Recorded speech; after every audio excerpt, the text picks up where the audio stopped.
A minha pergunta é... Olha, estou aqui na companhia do Dr. Ézio Amaral. Atenção você, existe um prazo para a verificação das mudanças na reforma trabalhista. Esse prazo está acabando hoje. Mas e aí, o que vai acontecer? Será que toda a reforma que foi discutida e aprovada no passado se perde? Ou será que são apenas modificações? Para saber mais, Dr. Ézio Amaral está aqui conosco, advogado especialista em Direito do Trabalho. Dr. Ézio, boa tarde, obrigado por aceitar o nosso convite. O que representa o fim desse prazo para a apreciação da reforma trabalhista? Em primeiro lugar, boa tarde, Joelson, boa tarde, telespectadores. Na verdade, após a aprovação da reforma trabalhista, o presidente da República editou uma medida provisória 808, que tratava de 17 pontos já tratados na reforma trabalhista. Essa medida provisória possuía um prazo para ser aprovada no Congresso e esse prazo expirou hoje. Uhum. Tá, então não é a reforma toda? Não. Por exemplo, continua valendo o contrato com terceirizados, continua valendo. Férias divididas de 10 dias ou 15 dias, também está valendo? Perfeitamente, Joelson. Todas as matérias aprovadas na reforma trabalhista continuam valendo. Ocorre que elas tinham sofrido uma alteração através dessa medida provisória, que hoje, perdendo a eficácia, volta a valer como foi aprovado anteriormente, que entrou em vigência dia 11 de novembro de 2017. Não é que voltam às regras antigas antes da aprovação. Não. E quais foram as medidas, por exemplo, que perdem a validade por não terem sido renovadas? Por exemplo, após a reforma trabalhista, a medida provisória tratou que a jornada de trabalho 12/36 necessitaria de uma aprovação através de acordo coletivo de trabalho ou convenção coletiva de trabalho. E, perdendo a eficácia, a medida provisória volta ao texto da reforma trabalhista anterior, ou seja, não precisa nenhum acordo coletivo de trabalho ou convenção coletiva de trabalho. Tá. Outra dúvida, a contribuição compulsória anual, ela sofre algum tipo de alteração por causa dessa medida provisória? Não foi tratada na medida provisória, continua da mesma forma, não obrigatória, que foi aprovada na reforma trabalhista. Que o legislado pode ser superado pelo negociado, pelo acordado. Como é que ficou essa questão? Continua da mesma forma que foi aprovado na reforma trabalhista. E como foi aprovado? Que é o negociado, tem prevalência sobre o legislado. As partes têm liberdade para negociar matérias relacionadas ao direito do trabalho e passa a valer a partir do que for decidido entre as partes. A reforma autorizava, por exemplo, que mulheres em estado de gravidez pudessem trabalhar em serviços mais arriscados.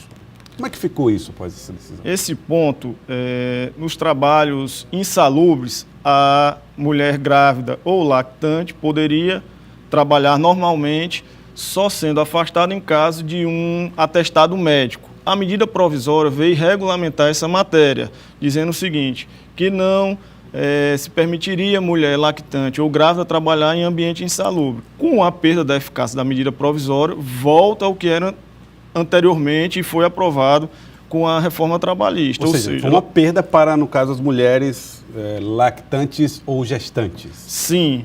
E, a meu ver, uma perda considerável, porque uma mulher gestante ou lactante trabalhar em áreas insalubres pode vir a causar algum problema ao bebê.